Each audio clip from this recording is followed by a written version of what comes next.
So God came back and recreated the earth. So Genesis chapter 1 from verse 1 to 25 is the story of recreation. That is why God called light to appear.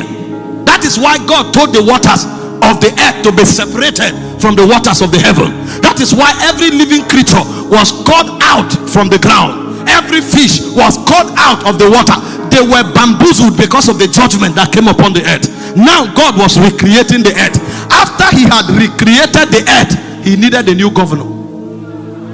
The spirits have failed me. Now I will create another being that will rule over the earth. And so God went back to the studio of creation.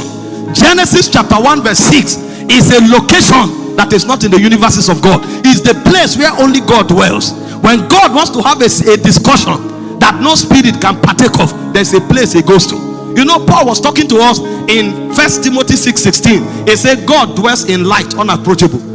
The throne of God is not the only place God says. God sits on his throne to exercise government, but there are places God enters that no man can approach. He dwells in light, unapproachable. That's where God went to in Genesis 1:26, and he began another discussion. Who will rule over this new earth? And the Father talked to the Son talked to the Spirit, and the Spirit talked to the Father, and the community of the Godhead decided to create a new being. We are not appointing any other angel. We will create a being that has never existed. And this being we will create, we will not create him like a spirit. We will create him with a new order of dispensation. And so they say, let us make man in our own image, after our likeness. Now that we create them, let them have dominion over the earth.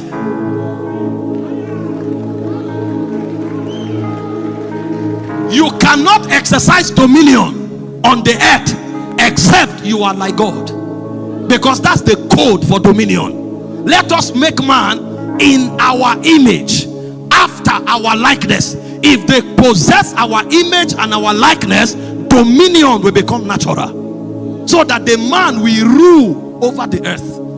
And so this man was created to represent God on the earth realm as his vice regent, bringing administration to his purposes on the face of the earth.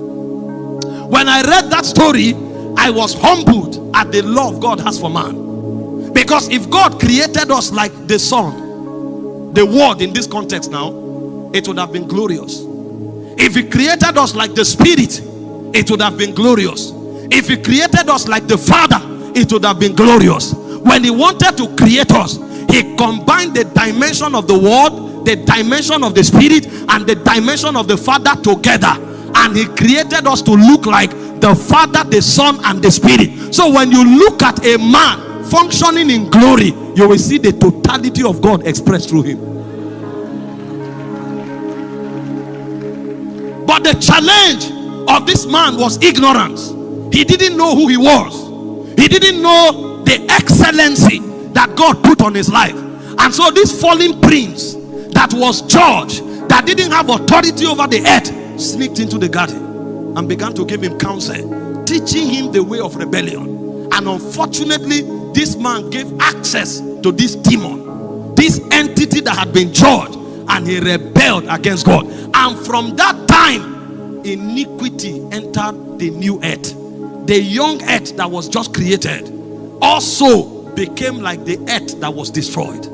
And so when God looked upon it, the Godhead began to contemplate, what can we do to redeem this realm? What can we do to restore this realm? And unfortunately, the only thing to do is to destroy it. Because if the governor becomes defective, the territory will also be affected. And so what God did was to bring destruction to the earth again. That was why the flood of Noah came. And so when that flood came, the earth was destroyed so that a new civilization can be born. But this time around, God brought a superior intelligence. When a spirit is judged, a spirit cannot be redeemed, because a spirit is in eternity. When a spirit is judged, there is no redemption for the spirit. So when God was creating this new man, although his reality